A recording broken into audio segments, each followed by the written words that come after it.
Okay, so we're going to launch into today's lecture. And I need one more thing, which is the connector.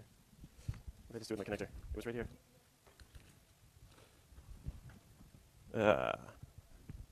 Dongle on the floor. So the problem set's out there. It's a little tricky. There's some little tricks to it.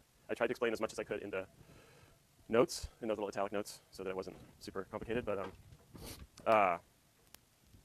come to office hours after this if you can, and I'll work through stuff. It's not. The point is just that you guys would get how to do some of this stuff.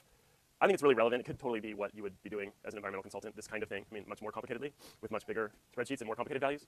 But just the idea of doing your present value correctly is a big part of being a consultant and getting the right numbers and being comparable. But today we're going to go into water resources and just talk generally about California and water. And it's a hard one for me, this lecture. There's so much here. I feel like this would be a whole class or a whole half of a quarter. This is such a fundamental part of California, what's going on in California, what drives, what will drive sustainability in the future of California, some of the biggest environmental issues in California. And we're in a drought year, so this is all really heightened, and what we can do about things going forward are really, really visible this year. And there's tons of economic issues. Tons of tools that we have already for economic issues that we can use to think about things. So one of the big things I just want to leave you with is just a general understanding of water resources in California. What's the big picture of California water resources? It's a whole system of dams, canals, conveyance, taking water from one part of the state to the other part of the state. There's also a really big story in agriculture versus urban. Agriculture uses 80% of the water. Urban uses 20% of the water. The price for agriculture is super low. The price for urban is still low, but many times higher than the price based by agriculture. So and we have, as economists, ways to figure out what's an implicit price for water. We can see what people are doing with water and what economic value they're getting for it. In certain cases, you can find traces of what people are willing to pay for water, but the price of water is something that economists comes up with, but isn't actually reflected in the real world for the most case. We also can come up with how much would it cost to get more water, how much does it cost to provide the water we have, but we don't have water prices that are free market water prices. I'm going to go a little bit on energy use. So a ton of electricity goes into water in California. There's a big interconnection. Water is used to make electricity, but much more than that. Actually, we put electricity into producing our water supply. And finally, at the end, I'll talk about the delta, big part of the environmental story, and the proposal for a canal or a tunnel or a siphon that might be proposed as a solution under various different scenarios to deal with California's water problems. Solution. Okay, so we're in a totally drastic situation here. Here is where we are for this year. This is precipitation. Okay, down here, this is the water year, which the water year is different than the calendar year. Up here is the wettest year, and more recently for us, 2005, 2006. So a pretty wet year where there were storms that year that would come snow 6 feet. Oh, and then another storm came. It snowed 5 feet. Stuff like that happens in California. Here's the average, the thing that's light blue here, over the last 70 years. Here is last year. So last year started out strong, and then it didn't rain all winter, during the winter months, and then we eked out to 44%. Here's drought conditions, 2 of the driest years, and then here we are right now at 30% of average. 30%, getting up to 50%. Getting up to inches. We're at 30 inches, and average would be getting us up to 50 inches. So we caught up a bunch. Here's there were some big rains around spring break, and we caught up, and there were some big rains in March. Earlier in the year, we were, January and February, we were down here below drought conditions. So we're lucky we caught up. There's still a drought going on, but there's some water out there. So the state is divided up into 3 chunks too.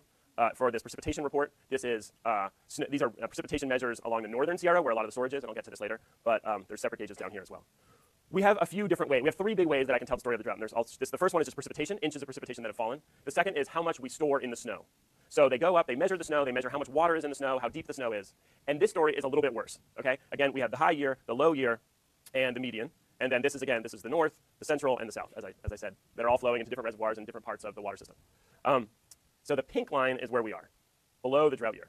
In the central, it's just above the drought year, but lower than last year. And in the southern part of the state, it's right down there in the 10-20% range. One thing that's interesting about thinking about climate change is a big part of the system is there's precipitation that falls. It falls into snowbanks that then melt over the course of the summer and refill the reservoirs as we take water out of the reservoirs. So there's several months where we start taking water out of the reservoirs, but they're still filling from the creeks running into them.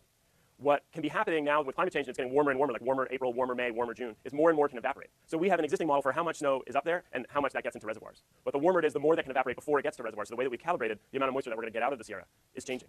So there's snow that's fallen that's evaporating much faster than the model that's just going to say inches of rainfall into inches of reservoirs. So we're in a pretty drastic situation right now. I'll show you the reservoir one in a few slides. But the big story is that we have the water supply. We have a whole bunch of storage in the northern part of the state. Everything north of San Francisco is the basis of water supply. And in the Sierra Nevadas, in the northern Sierra Nevadas, the snowpack there. We have a huge amount of demand in the southern part of the state. And hugely in the southern valleys of the state. In the San Joaquin Valley is where a lot of the agricultural water goes. And in the urban areas, LA and southern California, very scarce on water, very low levels of rainfall. And so they import a whole bunch of water. There were huge investments in building this whole system, in pouring concrete, in building dams, and building canals in the 60s and the 70s. There's two big sets of canals. There's a federal canal and a state canal. And if you drive on I-5, there's parts where the two canals are going, well, actually, I think it's when 580 goes over and then when 580 joins 5. You're between the two canals. You see the two canals going next to each other, and the canals sort of trace each other down the state. We have a lot of issues because there's the state water project, the federal water project, and then water gets delivered into all these local agencies. And they all have different mandates and different amounts of power that they share and push back, and who can advocate in Sacramento, who can advocate in Washington, D.C. So some of these local agencies, like the Water Board, in the Imperial Valley and the Water Board around Bakersfield, are super powerful. They have millions and millions and millions of dollars in agricultural interest to protect. And so a lot of times there's one really big one called the Westlands Water District outside of Bakersfield. And they're getting the water from the state and federal project, but they're advocating to get the maximum amount at the lowest price. And they make their political contributions, and they do politically what they need to do to protect their allocations of water. So, where we're looking for rational economic value solutions, there's a whole amount of politics by different stakeholders. So, history of water rights, just go through some terminology here. Water rights in the western part of the United States usually begin with riparian rights. So, if you settle along a waterway, you have reasonable use to take out of that waterway. In the east coast of the United States, there's lots of water. It rains all year round for the most part. There's enough water, and then there's enough water to go for everybody as long as everybody uses a reasonable amount. Over time, riparian corridors fill in. There's more and more people along each river. You need to come to some agreements long term. But this idea that it's an open access, anybody who lives along the river can put a pump and take out a reasonable amount, doesn't work very well under systems with a whole lot of scarcity. California rivers go dry. California, the scale of the agriculture that's been built along these rivers is much bigger than the rivers can possibly handle. So this idea that everyone along the river can take a reasonable amount is not going to work because there's this open access question that each user doesn't reflect this marginal user cost of leaving some of the resource in the river. So marginal user cost was an idea that your use imposes scarcity on other people. We looked at it in the dynamic sense of the marginal user cost of taking out of a mine or taking out of a forest would affect in the next period. So there's a dynamic sense, and there's just also in the common pool sense. So where farmers don't face this, they're going to use water down to where their marginal costs are and not reflect the cost of the other users. So scarcity of water, as resource economists, implies that there's rent. There's some value for having the water. There's some value of allocating the water beyond just the cost to pull it out of the river. And so our question as economists becomes how to allocate this between different users. This is where the price of water comes in. How do we figure out which uses are the best use of the water, creating economic value?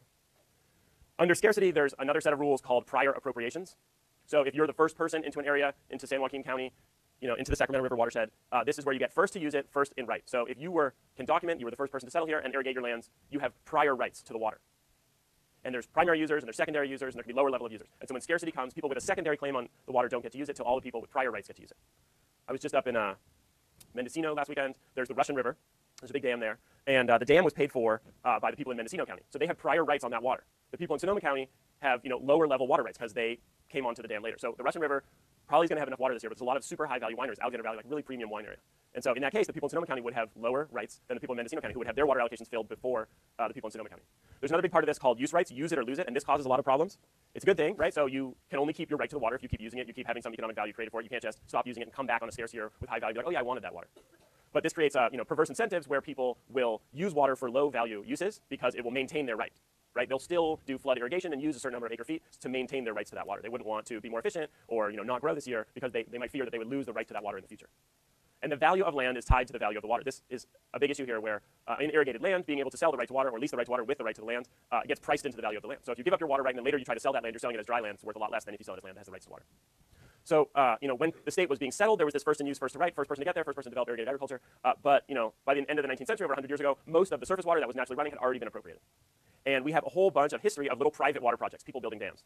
If you go to Tilden Park, you can go swimming at Lake Onza. If you go hiking, you can go down to Jewel Lake, and you can see these are old water projects where somebody went up there and built a dam, so that they could sell the water. They were the first person, first person there, made a claim, made a dam, made some pipes to, feed the growing cities of Berkeley and Oakland and El Cerrito. So the other thing about these rights is now that the government has built a huge infrastructure on top and decided where the water is going to flow, who's going to get it, what the prices are going to be. They built a huge amount of water infrastructure and water conveyance. They're sort of managing the rights, right? It's people in the government that is like the gatekeeper of the water district who can come and undo your gate and flood your fields or supervise you flooding your fields. There was a lot of reclamation of lands. There were a lot of lands that were marshlands. We'll talk about this when we get to the Delta. There were a lot of lands that were underwater seasonally. The Central Valley of California, the Tulare Lake Basin, the Sacramento River area. There were areas that became irrigated agriculture because people moved the rivers so that they went around their lands and drained what was formerly swamps. So creating some of the best land in California. And then agriculture grew and grew and grew. There's a lot of infrastructure involved in getting agriculture to spread through the state. Almost all the best land, is all accounted for now. Another thing that we have now is that cities are growing to cover the footprint of where the good agricultural land is. Silicon Valley, huge example, like Cupertino. You go, you can see like where the Apple headquarters is. Next to that, there's an old packing shed where they used to dry apricots and plums. If you go, I don't know if any of you are from the peninsula, but Los Altos Hills or some of these areas that are prime Silicon Valley, you go and you'll see the apricot trees and plum trees that are sort of out there. Some of the best agricultural land in the state we now have allocated to being urban. We've sort of paved over that prime ag land, San Jose area. So, and this is also happening, Bakersfield, super valuable agricultural area, but as Bakersfield moves out in the next big box store or the next mini storage, that they're paving over agricultural land. And how does that change between users? Like there's water that's allocated to that land, does that water go? It doesn't right now. If you change out of agriculture, you change where you source your water. But it's an interesting thing, and the big growth of population of the San Joaquin areas that are settled as agricultural areas, but now are becoming urban areas. Anyways, the government is setting allocation of water. They charge some prices, but they don't charge prices based on what it costs to provide the water or what scarcity would say. The government's setting, historical rates for water and who's getting it. A lot of litigation.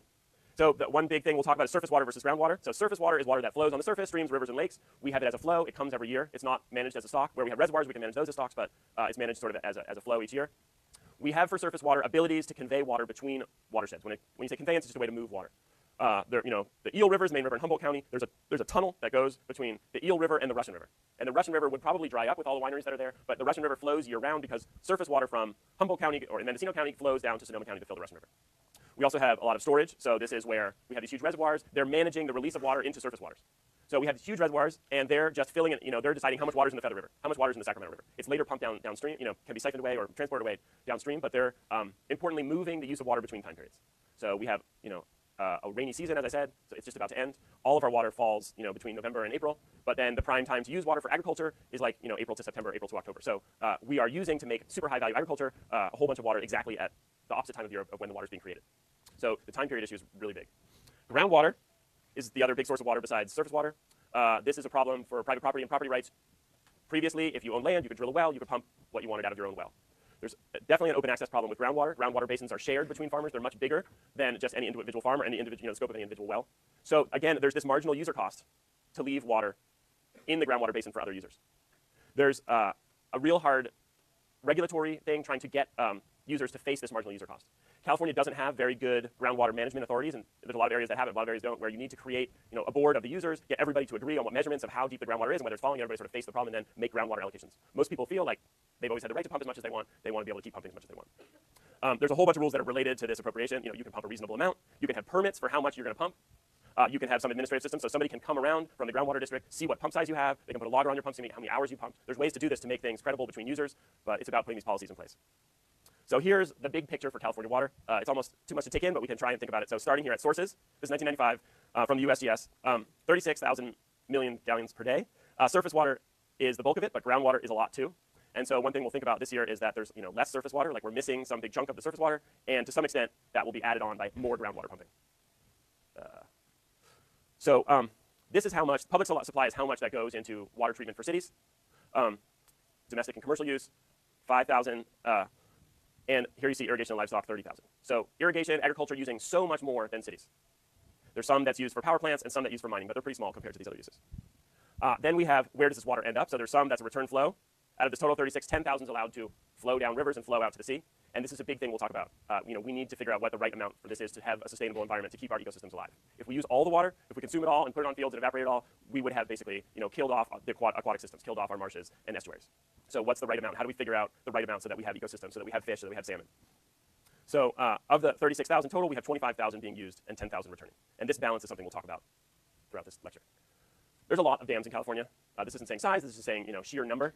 There's a bunch of interesting things. Marin County gets almost all of its water from, gets like 70 or 80% of its water from rain that falls in Marin County. So they're trying to capture all of the water. If you go to the backside of Mount Tam, there's a whole series of reservoirs where they're trying to capture almost all the water. They, before some of these, that one big rain that happens in February, they were like on severe drought emergency. It rained 10 inches in one weekend, and they got up to like a sustainable level in one giant weekend rainstorm.